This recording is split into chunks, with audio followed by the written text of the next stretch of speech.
துடைய நாமத்துக்கு மகிமை உண்டாகட்டும். யோசுவாவின் புஸ்தகம் 21ஆம் அதிகாரம் 45வது வசனம். கர்த்தர் இஸ்ரவேலின் குடும்பத்தாருக்கு சொல்லியிருந்த நல்வார்த்தைகளிலே ஒரு வார்த்தைகளிலும் தவறி போகவில்லை என்று ஆண்டவர் சொல்கிறார். எல்லா வார்த்தைகளும் அவர் சொன்னதை செய்கிறவர். அவர் உன் வாழ்க்கையிலே அவர் வாக்குத்தத்தம் செய்ததை, வாக்குத்தத்தமாய் கொடுத்ததை அவர் நிறைவேற்ற போதுமானவராய் இருக்கிறார். ஒருவேளை தாமதமாய் இருந்தாலும் அது நிச்சயமாகவே நடக்கும்.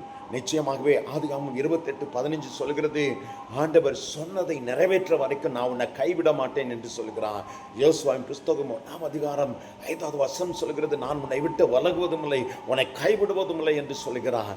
ஆண்டவர் நிச்சயமாகவே ஆண்டவர் 2 ராஜாக்களின் புஸ்தகம் 8:15 சொல்கிறது, வாக்கினால் சொன்னதை கரத்தினால் நிறைவேற்றுகிற தேவன் கர்த்தர். ஆண்டவரை ஸ்தோத்திரம். ஆதியாகமம் புஸ்தகம் 26:3 சொல்கிறது, உன்னோடு கூட இருந்து நான் உன்னை ஆசீர்வதிப்பேன் என்று ஆண்டவர் சொல்கிறான்.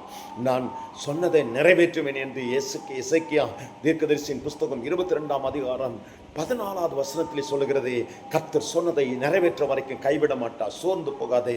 கர்த்தர் இந்த மாதத்திலே உனக்கு பெரிய பலத்த கிரிகளினாலே மூடி உனக்கு அற்புதங்களை செய்ய அவர் போதுமானவராக இருக்கிறார். கர்த்தாவே, இந்த வார்த்தை நிமித்தம் தேற்றுவீராக. உம்முடைய பிள்ளைகளை ஆற்றி ஆண்டவரை பலவீனத்திலிருந்து விடுதலை ஆக்கி அவர்கள் நல்சாட்சியாய் மாற்ற கர்த்தர் உதவி செய்யுங்க. இயேசுவின் நாமத்தில் God bless you. கர்த்தர் நிறைவேற்றுவார். ஆமென்.